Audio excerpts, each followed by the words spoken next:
Selamat pagi kepada Bapak Ibu dosen dan teman-teman.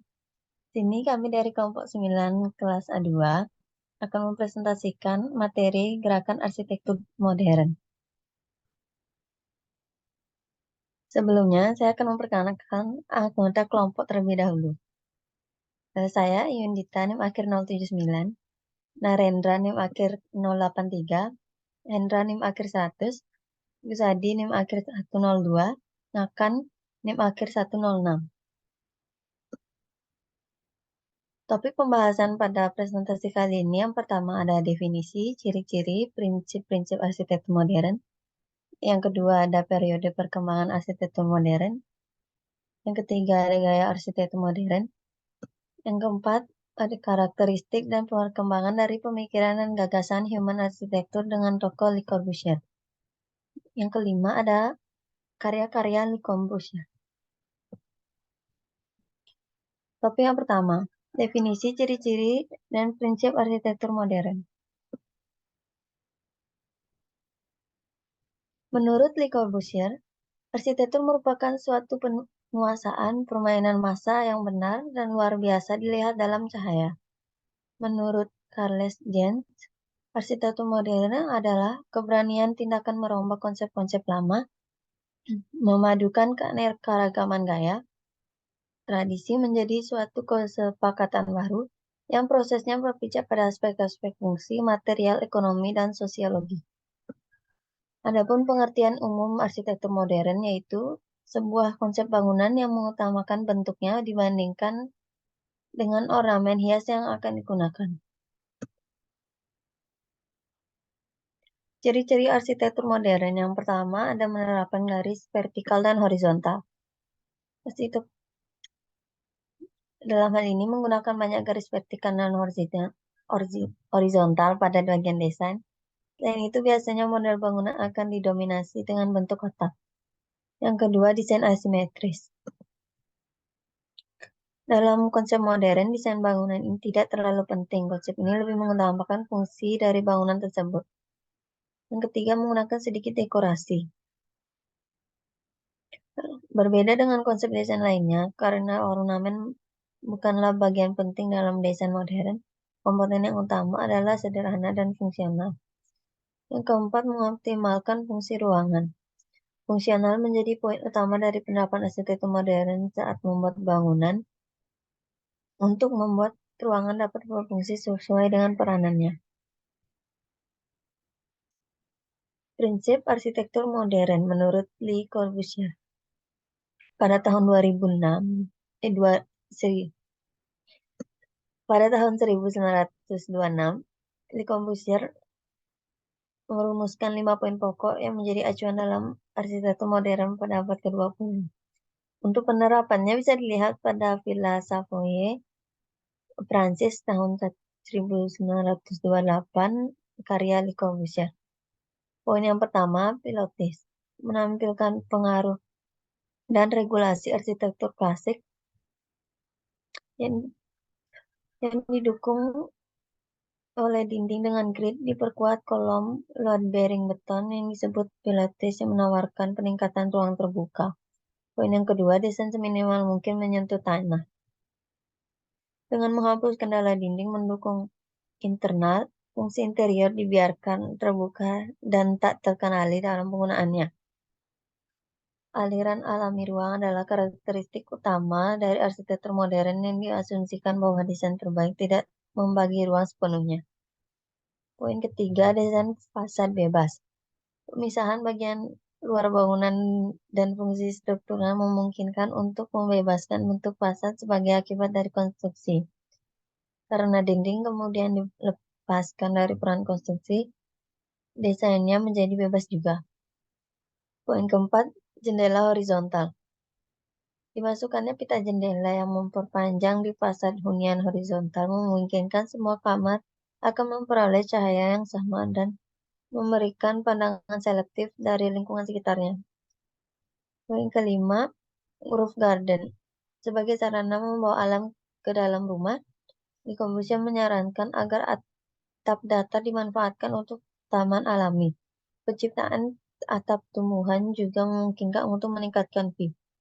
Presentasi selanjutnya akan dijelaskan oleh teman saya.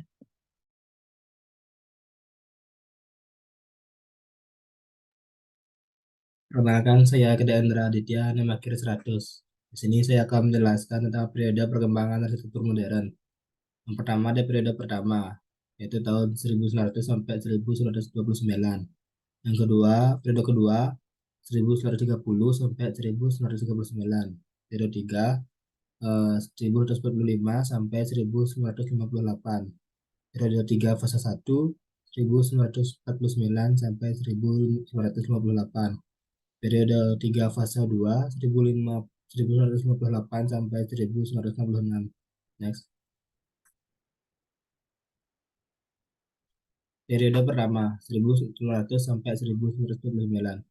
Mulai tahun 1890-an sampai dengan 1930-an terjadi sejumlah perantangan dalam dunia arsitektur yang tunjukkan melalui munculnya berbagai eksperimen yang dilakukan oleh perorangan maupun kelompok.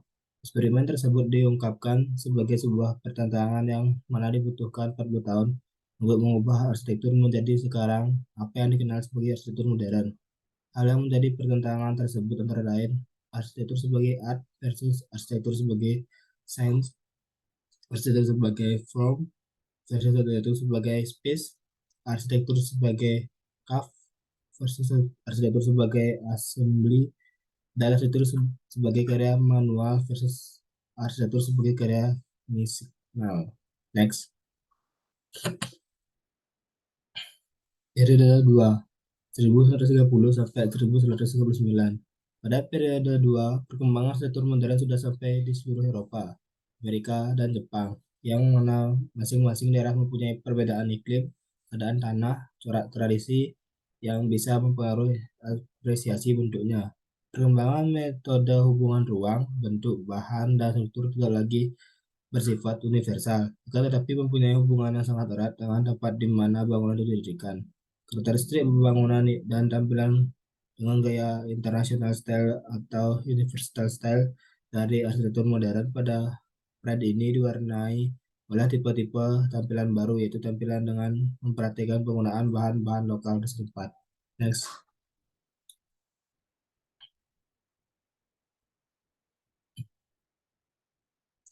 Periode 3, 1945 sampai 1958. Perang Dunia II 1941 sampai 1945 menimbulkan kerusakan pada gedung-gedung dan rumah tinggal, menyebabkan faktor-faktor kebutuhan manusia akan rumah tinggal dan gedung-gedung menjadi latar belakang pada periode ini. Karena kerusakan akibat perang tersebut perlu dibangun kembali, maka usaha yang untuk mempercepat pembangunan antara lain dengan fabrikasi komponen bangunan yang lebih ekonomis dan rasional sesuai dengan tujuan revolusi industri. Konsekuensi dari pandangan tersebut antara lain ornamen dianggap sebagai suatu kejahatan dan klasisme baru yang pernah dipakai oleh kaum fasis dan Nazi menjadi simbol negatif dan perlu ditolak. Next. Periode 3 fase 1 1949 sampai 1958. Pada periode ini persatuan antara karakter bangunan dengan fungsi. Perancangan tidak hanya mempertimbangkan bagian dalam saja, tetapi juga hubungannya dengan keadaan lingkungan di mana bangunan tersebut akan berdiri, misalnya iklim.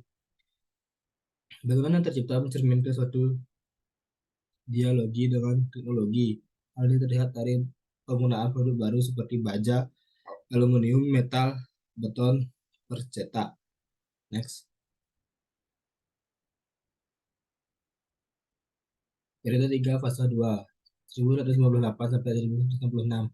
Setelah mengalami beberapa variasi sebagai akibat dari kemajuan teknologi dan pandangan-pandangan pada fase 1 dan periode sebelumnya, pada fase ini timbul dua aliran yang menonjol di Eropa dan Amerika, yaitu yang pertama aliran brutalisme berasal dari beton telanjang yang dipakai oleh Le Corbusier pada bangunan United Edition di Marseille. Yang kedua ada formalisme. Rancangan bangunan berdasarkan segi estetika lebih menonjolkan bentuk bangunan. Penampilan dipengaruhi oleh faktor emosi dan perasaan dari arsitek. fungsi di nomor diduakan, bentuk luar tidak sesuai dengan fungsinya. Slogan from false function dirubah menjadi from effects function, bentuk menciptakan fungsi. Bentuk adalah merupakan titik tolak perancangan. Selanjutnya akan dijelaskan oleh teman saya.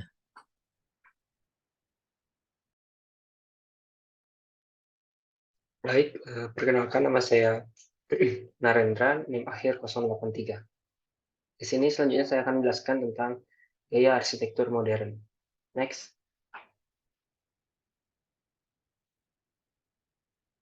Baik, sebelum saya menjelaskan lebih lanjut, gaya arsitektur modern itu tidak jauh beda atau tidak jauh dan saling berkaitan dengan ciri-ciri dari arsitektur modern. Nah, untuk yang pertama, untuk gaya arsitektur modern, itu rumah modern dengan material alami. Arsitektur modern tidak selalu memiliki tampilan futuristik yang bergaya teknologi dan material termutakhir. Jika melihat dari asal-usulnya, memang modernis merupakan perkembangan dari arsitektur tradisional yang natural dengan material alam. Desain tersebut memberikan warna yang natural dan bentuk sederhana. Dengan begitu, begitu alami dan tidak lekang oleh waktu. Dan kita juga bisa tetap menggabungkan tradisional dengan modern di era saat ini dan menghasilkan gaya kontemporer. Next.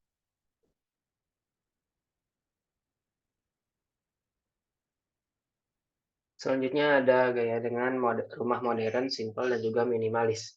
Bukan hanya teknologi, namun arsitektur modern memang mengarah ke gaya minimalis dan sederhana juga. Desain gambar rumah modern menyatu dengan area sekitar. Bangunan kotak dengan garis lurus halus dan jendela besar menjadi ciri khasnya. Tidak hanya itu saja, semua ruangan pada desain ini juga benar-benar memiliki fungsinya masing-masing atau fungsional. Next.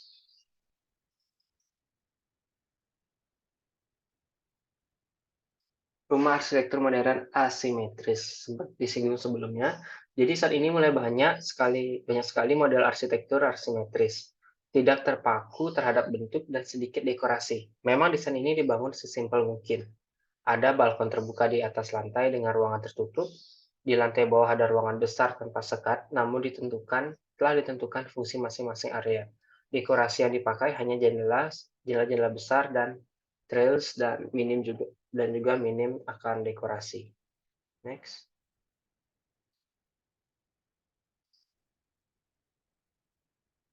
Desain rumah dengan balok dan beton expose. Desain arsitektur modern bergaya Hallmark yang mengekspos material beton baja memberikan tampilan modern pada rumah yang bertekstur. Bangunan dibuat dengan gaya industrial. Material digunakan kontras dengan tampilan cat putih bersih sehingga terlihat halus dan ramping.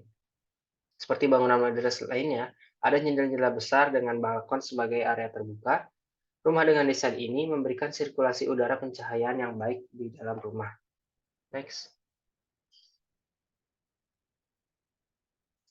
Gaya arsitektur modern fokus cahaya alami. Arsitektur modern banyak digunakan bukan hanya karena fungsional, namun juga memiliki efisiensi dan kontribusi terhadap lingkungan kelestarian alam. Salah satu bentuknya adalah penghematan listrik. Dengan dirancang dengan adanya ruang terbuka di dalam rumah, misalnya balkon, taman di dalam, dan teras rumah hijau. Selain itu juga penggunaan jendela berukuran besar agar cahaya matahari bisa masuk ke dalam rumah. Sekian presentasi dari saya tentang gaya arsitektur modern, akan dilanjutkan oleh teman saya. Terima kasih.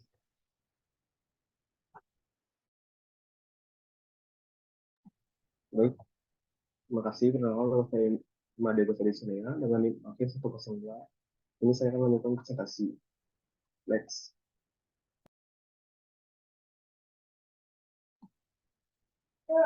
Oleh Komposer.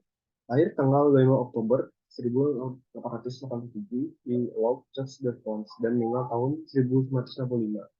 Beliau besar tidak hanya dikenal sebagai seorang arsitek, tapi juga sebagai pelukis dan penulis. Beliau menggunakan matematika dan geometri sebagai pilar sepanjang karirnya. Predilation for the right angle menurut Guittier sendiri, di antara semua elemen geometris dan bisa mengutamakan sudut siku-siku, perhitungan dan geometri disatukan dalam arsitektur ini dalam sistem modularnya. Dan Kubosan menggunakan model ratio ketika hubungan antara dua dimensi sama dengan jumlah keduanya. dan lebih besar dari keduanya, yang dia gambarkan sebagai of linear of optical instruments similar to musical script. World Heritage. Pada 2016, UNESCO memasukkan karyanya dalam daftar situs warisan dunia. Pengaruh global yang dicapai oleh karya arsitektur Le Corbusier di 4 benua merupakan fenomena baru dalam sejarah arsitektur dan menunjukkan pengaruhnya yang belum pernah jadi sebelumnya. Next.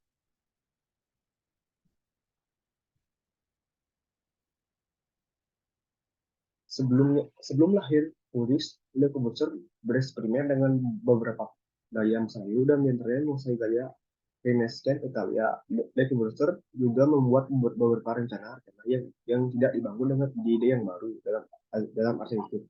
Misalnya, Dome Eno System yang memperlihatkan sistem fabrikasi dalam bangunan, dan ide ini awal mula sistem pembuatan bangunan secara massal. Tidak seperti Wright, Mies, dan Gropius.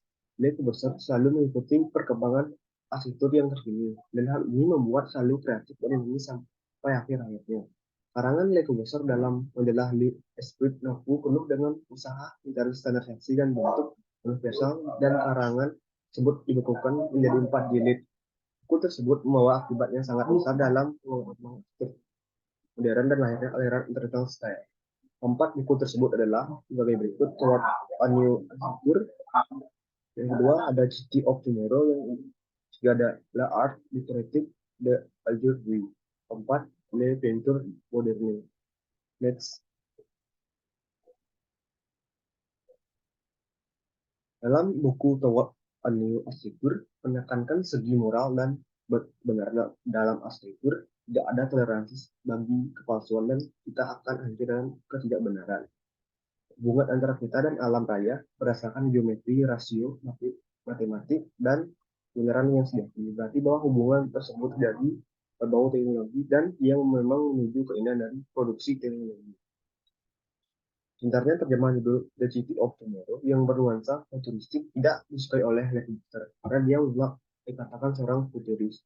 Komposisi garis lurus secara geometrik bagi rancang kota tidak hanya fungsional, baik bagi lalu lintas dan indah, tapi juga menjadi pola wilayah yang baik. Semangat arsitektur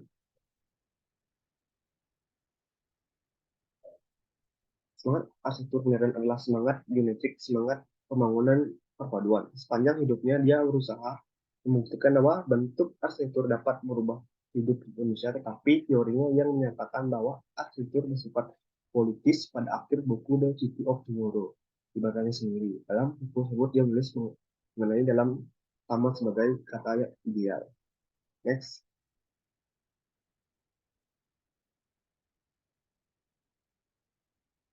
Dalam The Art Decorative de Aujourd'hui, Le Corbusier mengatakan ada 3 perubahan besar yang dibawa oleh era mesin, yaitu tumbuhnya industri, keadaan sosial yang lebih baik dan demokratis, dan yang ketiga ada moral revolusi.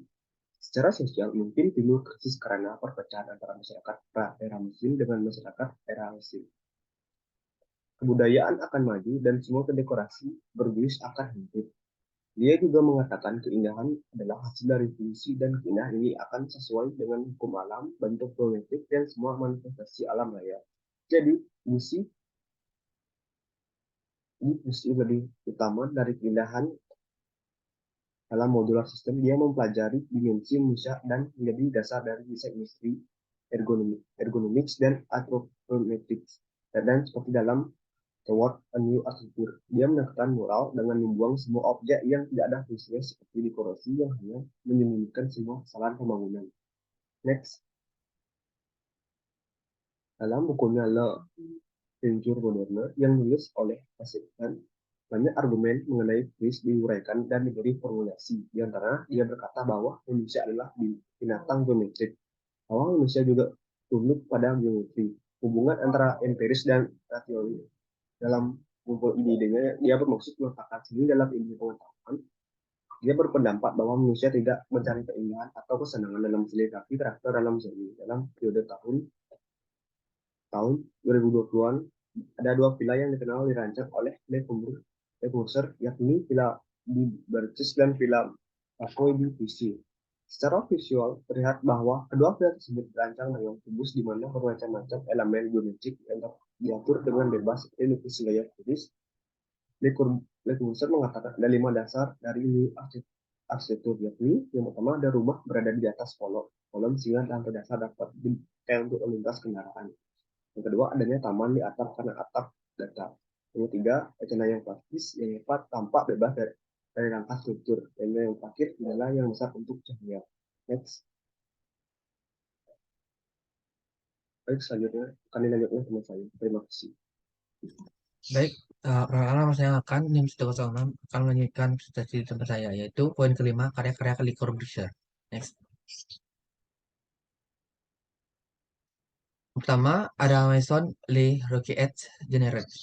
Maison Le Roquette Generate adalah ekspresi pertama prisma dalam arsitektur modern, juga merupakan bangunan perintis dalam hal inovasi tata ruang. Le Corbusier merevolusi ruang interior, mengembangkan apa saja disebutnya pionir arsitektural, juga dijadikan sebagai dimensi keempat ruang waktu. Yang kedua ada Villa Savoye, puisi sur Seine Prancis tahun 1928. Kolaborasi antara Le Corbusier dan Jean Rey dibangun antara tahun 1928 dan 1931 menggunakan beton bertulang. Contohnya sempurna 5 poin. Pokok modernisme yang paling mudah dikenali terkenal pada 2016 ini terdaftar sebagai situs warisan dunia UNESCO berada di bawah perawatan Century.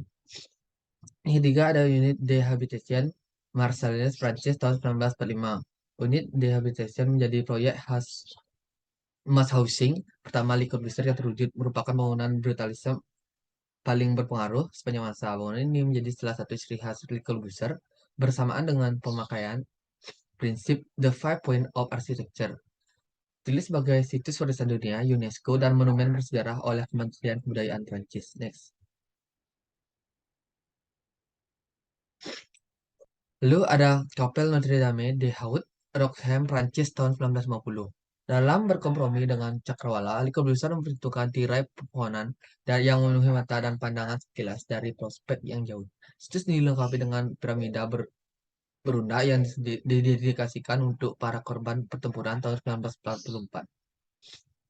Lalu yang kelima ada Kompleks du Capitole di Chandigarh tahun 1952. Bangunan ini adalah kompleks monumental terbesar yang dirancang dan dibangun oleh Le Corbusier. Capitol memadukan bentuk-bentuk primer yang diambil dari geometris puris dengan ekspresi brutalisme, diselingi oleh polikromi warna-warna berani yang kontras dengan tampilan monokrom beton mentah. Warnanya menggabungkan modernitas Eropa, banyak variasi beton bertulang yang agresif dan dengan teknik yang dan material lokal. Lalu yang keenam ada Museum National des Beaux Arts di Occident, Tokyo tahun 1955.